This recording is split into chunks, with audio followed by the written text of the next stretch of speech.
Hi friends, welcome to माय त्वचा. उन्हाळा खूप जास्त वाढलाय, तर उन्हाळ्यात बाळाला पाणी द्यायचं का, कधीपासून द्यायचं आणि किती द्यायचं, हा खूप महत्वाचा प्रश्न पॅरेंट्सच्या मनात येतो. आणि हा मनात प्रश्न काय येतो ते पण सांगते. खूप जणांना असं वाटतं आपण मोठे आहोत, बाळ छोटे आहेत, म्हणजे बाळ हे मिनी अडल्ट आहेत. आपण अडल्ट आहे तर मिनी अडल्ट आहे. आपल्याला तहान लागते, त्यांना पण तहान लागते. आपल्याला पाणी लागतं, त्यांना पण पाणी लागतं. तर खरंच लहान मुलांना पाणी दिलं पाहिजे का? या प्रश्नाची डिटेलमध्ये प्रश्नांची उत्तरं जाणण्याआधी काही गोष्टी जाणून घ्या. उन्हाळ्यात आपल्या बॉडीत काय काय होतं? उन्हाळ्यात आपल्याला घाम येतो. आपल्याला घाम उन्हामुळे येत नाही. बाहेर जेव्हा खूप जास्त गरमी असते किंवा उष्णता असते, तेव्हा तुमचं बॉडी आतलं टेम्परेचर चेंज करतं, जेणेकरून त्याचा खूप जास्त परिणाम आपल्यावरती होणार नाही. तर बाहेरच्या उन्हामुळे मला गरम होतंय, पण मी आतमध्ये खूप गरम होऊन चालणार. मला आतलं टेम्परेचर काही स्पेसिफिक अमाउंटला मेंटेन करायचं असतं. ते टेम्परेचर मेंटेन करण्यासाठी आपली बॉडी घाम बाहेर काढते. म्हणजे थोडक्यात काय, पाणी जेव्हा ते रिलीज करतं किंवा घाम जेव्हा बाहेर काढतं, त्याच्यामुळे बॉडीचं टेम्परेचर कंट्रोल राहायला मदत होते.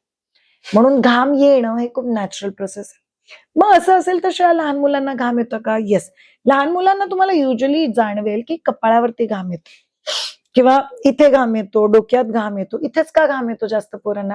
कारण त्यांच्या ज्या स्वेट ग्लँड्स असतात, म्हणजे घाम बाहेर काढायच्या ज्या सेल्स असतात, त्या फक्त इथे इथे लोकेटेड. म्हणून ते घाम फक्त इथूनच बाहेर काढू शकतात. म्हणून कित्येक वेळा झोपल्यानंतर अगदी तुम्हाला जाणवेल की बाळाचं डोकं फार ओलच झालंय, डोक्याच्या खाली अगदी गारच झालंय. तर बाळांना पण घाम येतो. दुसरी गोष्ट, उन्हाळ्यात आपल्याला कोणत्या गोष्टीची सर्वात जास्त काळजी घ्यावी लागते? It's hydration. म्हणजे सगळीजण म्हणतील उन्हाळ्यात लिंबू पाणी घ्या, नारळ पाणी घ्या, नीरा घ्या, नॉर्मल पाणी घ्या, पण पाणी पीत राहा. तुमच्या पोटात ऍटलीस्ट 2 लिटर प्लस पाणी गेलं पाहिजे. ताक घ्या, सूप घ्या, थोडक्यात सगळ्या लिक्विड आयटम्स तुम्ही घेत राहिले पाहिजे. तर हे खूप कॉमन आहे. त्यामुळे आपल्याला जास्त पाणी लागतं, बाळांना पण जास्त पाणी लागणार आहे का? येस, त्यांना पण जास्त पाणी लागणार आहे. नंबर 3, उन्हाळ्यात आपल्याला कित्येकही वेळा एका वेळी बसून जेवणच जात नाही. म्हणजे आपण एखादी चपाती खाऊ, भाजी खाऊ, ताक पिऊ, दही पिऊ आणि असं वाटतं गच्च-गच्च झालंय आणि मग थोड्या वेळानंतर असं खूप सारं पाणी प्यायची इच्छा होते. त्यामुळे जेवण कित्येकही वेळा एक वेळचं जाते, कमी जातं. हे पोरांच्या बाबतीत पण होऊ शकतं का? येस. कित्येकही वेळा तुम्हाला जाणवेल, की भर उन्हाळ्यात त्यांची जी फूड घेण्याची जी क्वांटिटी असते, ती बऱ्यापैकी कमी असते. त्यामुळे काय होतं माहितीये का, आपल्यालाच कन्फ्युजन होतं, की सारखे-सारखे का मागतायत? असं एक वेळेपासून प्रॉपर का खात नाही? पण हे उन्हाळ्यामुळे होतं. आणि शेवटची आणि अतिशय महत्वाची गोष्ट, उन्हामुळे येणारा घाम, बाहेरची उष्णता, बाहेर जाताना येणं, याच्यामुळे आपली जी चिड होते, काही लहान मुलांची पण होते. म्हणजे थोडक्यात काय, ज्या 4 गोष्टी आपल्याला डिस्टर्ब करतायत, त्या बाळांना पण डिस्टर्ब करतायत. म्हणजे उन्हाळ्याचा परिणाम हा बाळांवरती पण होतो. हे फिक्स झालं. कधीपासून होतो Shreya? I am sorry to say, अगदी पोटाच्या आतमध्ये असल्यापासून होतो. तर आईला खूप जास्त उन्हाळ्याचा त्रास असेल, तर बाळाला पण ती हीट जाणवते. पण येस, जन्मल्यानंतर बाळ आपल्या वातावरणाला ॲडजस्ट व्हायचा प्रयत्न करतोय. त्यामुळे ते अख्खं प्रकरण थोडं जास्त डीप असतं आणि त्यामुळे बाळांना पण उन्हाळ्याचा त्रास होतो. आता सोल्युशन जाणून घेऊयात.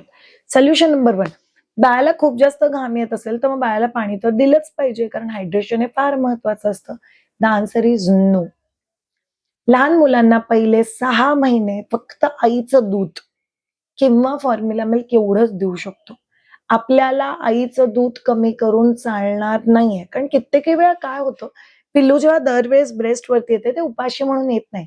तहान लागली तरी थोडंसं दूध मागणार आहे. कित्येक वेळा कमी वेळ दूध पिऊन सोडून देणार आहे. कित्येक वेळा पिल्लू येणार आहे आणि सारखं दूध मागणे, खूपच तहान लागतेय त्यांना. सो ब्रेस्ट फीडिंग सारखं करणं म्हणजे बाळ उपाशी आहे किंवा दूधच कमी झालं असं नाही. उन्हाळ्यात बाळांना सारखी तहान लागते, घसा कोरडा पडतो आणि म्हणून ते ऑफन ब्रेस्ट फीडिंग करतात आणि ब्रेस्ट फीडिंगची तुमची जी फ्रिक्वेन्सी आणि इंटेन्सिटी असते ती बऱ्यापैकी वाढते. तर ते कॉमन आहे. जर तुम्ही फॉर्म्युला मिल्क देत असाल, तर फॉर्म्युला मिल्क जसा देताय तसाच देत राहा. फक्त तो डायल्यूट करायचा नाही. म्हणजे काही ठिकाणी मी काय बघितलंय, 30 ml दूध बनवायला ती लोकं जास्त पाणी टाकतात, कमी दूध टाकतात, जेणेकरून पाणी जास्त बाळाच्या पोटात गेलं पाहिजे. नाही, त्याच्यामुळे तुम्ही न्यूट्रिशनला हॅम्पर कराल. म्हणून फॉर्म्युला मिल्क आणि ब्रेस्ट मिल्क हे पहिले 6 महिने पिल्लूला हायड्रेटेड ठेवण्यासाठी भरपूर आहे. उन्हाळ्याचा होणारा त्रास होतोय. उन्हाळ्यात घाम येतोय, पण त्याच्यामुळे बाळाला त्रास होणार नाही. पिल्लू डिहायड्रेट होणार नाही. आपल्याला कसं कळेल पिल्लू डिहायड्रेट झालं तर? युजली जर बाळांना पाणी कमी पडलं तर ते खूप जास्त झोपतात, दिवस रात्र झोपतात आणि त्यांची शू 5 पेक्षा कमी होते. दुसरी गोष्ट, त्यांची जी स्किन होते ती अशी वरती उचलल्यानंतर पटकन खाली जात नाही, अशी हळूहळू खाली जाते. आणि तिसरी अतिशय महत्वाची गोष्ट ती म्हणजे तुम्हाला जाणवेल की पिल्लू जर डिहायड्रेट असेल तर हे जे टाळूचा भाग असतो तसा आतमध्ये खोलगट जातो. तर यापैकी काय असेल, आणि यस, पिल्लूचं वजन पण वाढत नाही. सो जर पिल्लू डिहायड्रेट होत असेल तर तुम्हाला अर्जंट बेसिसमध्ये लॅक्टेशन कन्सल्टंट किंवा डॉक्टरशी बोलायची गरज आहे. पण अदरवाईज बाळाला नॉर्मल पाणी पाजायचं नाहीये 6 महिन्याआधी, अगदी कितीही उन्हाळा वाढला तरी. काही काही ठिकाणी आपण रिसेंटली ऐकतोय की आम्ही तर 4थ्या महिन्यातच पाणी चालू केलं, आम्ही तर 5व्या महिन्यातच पाणी चालू केलं. प्लीज करू नका. लॉंग टर्म काही साईड इफेक्ट्स असतात पिल्लूच्या डायजेस्टिव्ह सिस्टमवरती जे तुम्हाला कळणार पण नाही. म्हणून तुम्हाला काळजी घ्यायची की पहिले 6 महिने बाळाला पाणी पण पाजायचं नाही, फक्त आईचं दूध. 6 महिन्यानंतर तुम्हाला लोकांना काळजी करायची की सॉलिड फूड इंट्रोडक्शन हे झालं पाहिजे. शिवाय कंपल्सरी झालंच पाहिजे का? येस. कारण ह्या काळात तुमची पोरं माउदिंग करतात. पण तुम्हाला पाण्याच्या बाबतीत काही गोष्टींची काळजी घ्यायची. 1 वर्षापर्यंत ब्रेस्ट मिल्क आणि फॉर्म्युला मिल्क दोन्ही चालू आहे आणि 1 वर्षानंतर आपण फॉर्म्युला मिल्क बंद करतो. नॉर्मल काऊ मिल्क आणि आईचं दूध कंटिन्यू राहतं. म्हणून या 6 महिन्यात अगदीच पाण्याच्या इंटेकची खूप काळजी करायची गरज नाही. पण वरचं जेवण असल्यामुळे डाळ, soup, chicken stock, paneer stock किंवा आपण म्हणतो एखादा लिक्विड ज्यूस किंवा मिल्कशेक किंवा स्मूदी तुम्ही बनवली असेल, तर हेही पिल्लूच्या हायड्रेशनला मॅनेज करायचा प्रयत्न करतो. म्हणून तुम्हाला असं नाहीये की अगदी 6 महिन्यानंतर पाणी बचाबचा पाजलंच पाहिजे. दिवसभरातून अगदी 200 ते 400 ml जरी बाळाच्या पोटात गेलं, एक एक गोट, एक एक गोट, एक एक गोट, तरी ते पाणी मॅनेज होऊन जातं आणि तेवढं पाणी पुरेसं आहे. कारण पिल्लू आयुष्यात बाकी भरपूर गोष्टी करते ज्याच्यामुळे ते मॅनेज होऊन जाणार. 4थी महत्वाची गोष्ट, पिल्लूला बाहेर घेऊन जायला पाहिजे का? नाही. एवढ्या भर उन्हाळ्यात घाम येईल अशा वेळेस पिल्लूला घेऊन बाहेर जायचं नाही. त्यामुळे डिहायड्रेशन वाढतं, पिल्लूचं वॉटर इंटेक अजून कमी होतं आणि मग तब्येतीवरती अजून त्याचा परिणाम व्हायला लागतो. पिल्लूच्या वजन वाईज पण तब्येत आणि चिडचिड. शेवटची आणि अतिशय महत्वाची गोष्ट की मी पाणी दिलं ना की पिल्लं जर शांत वाटेल, थंड माठातलं पाणी देते. नाहीतर माझं बाळ खूप जास्त चिडचिड करतंय. तुमचं बाळ चिडचिड करतंय कारण उन्हामुळे, घामामुळे कदाचित वेल व्हेंटिलेटेड रूमच नाही. मग पंखा चालू पाहिजे, एसी चालू पाहिजे. एसीचं टेम्परेचर तुम्ही 23 to 27 च्या मध्ये ठेवू शकता. पण एसी, पंखा जर चालू असतील तर पिल्लूला गुदमरल्यासारखं होत नाही. पिल्लू ते जेवण अगदी व्यवस्थित पचवू शकतं. आणि शेवटची आणि महत्वाची गोष्ट, पिल्लू आणि आईमध्ये एक बॉन्डिंग तयार होतं. जेव्हा तुम्ही बाळाला ऑफन त्यांच्या गरजेनुसार ब्रेस्टवरती घेताय. म्हणून उन्हाळ्यात पाणी द्यायचं का? येस. जर 6 महिने प्लस बाळ असेल तर देऊ शकता. 6 महिने आत असेल तर तुम्ही देऊ शकत नाही. तुम्हाला कोणत्या गोष्टींची काळजी घ्यायची का? येस, प्रॉपर हायड्रेशनची काळजी घ्या, पण 6 महिने गरज नाहीये. 6 महिन्यानंतरच्या बाळांना तुम्ही हायड्रेशन दिलंच गेलं पाहिजे. सूप आहे, ज्यूस आहे, स्मूदी आहे, याने तुम्ही द्या म्हणजे गरज सॉर्ट होऊन जाईल. तर हे झालं पिल्लूच्या उन्हाळ्यामधल्या पाण्याच्या रिक्वायरमेंट. द्यायचंय की नाही द्यायचंय, कसं द्यायचंय, कोणतं द्यायचं, आता हा महत्वाचा प्रश्न आहे.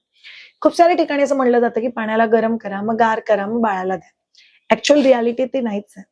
तुम्हाला पाणी, उकळलेलं पाणी गार करून प्यायचं. जर तुम्ही जिथे आहात तिथे फिल्टरची सोय नाहीये. जर तुमच्या अवतीभोवती फिल्टरची सोय असेल तर तुम्हाला उकळून गार केलेलं पाणी लागत नाही. तुम्हाला अगदी व्यवस्थित प्लेन पाणी लागतं. फक्त माठातलं थंडगार पाणी पाजू नका. टिपातलं पाणी द्या, त्याने खूप जास्त मदत होईल. Thank you so much all of you. ह्या पर्टिक्युलर प्रश्नांना जाणून घेण्यासाठी. हे पाणी देताना तुम्ही कसं देऊ शकता? असंच पिल्लूला प्यायला देऊ शकता किंवा तुम्ही जेव्हा बसताय आणि तुम्ही लोक निघणार आहात किंवा तुम्ही पाणी प्यायला निघतात तेव्हा पिल्लूला कडे घ्यायचं, म्हणजे चल आपण एक गोट पाणी पिऊन घेऊ. तुम्ही पण प्यायचं आणि पिल्लूला पण एक गोट द्यायचं. ऑटोमॅटिकली स्लोली पाणी प्यायची थोडी सवय लागते. कधी कधी ते कंटाळा करतात, त्यांना आठवण करून द्यावी लागते. बट पाणी हे महत्वाचं आहे, पाणी हे जीवन आहे, पण ते राईट टाइमिंगला दिलं गेलं पाहिजे. Thank you so much all of you हा पर्टिक्युलर व्हिडिओ बघण्यासाठी. Have a great time. Bye bye.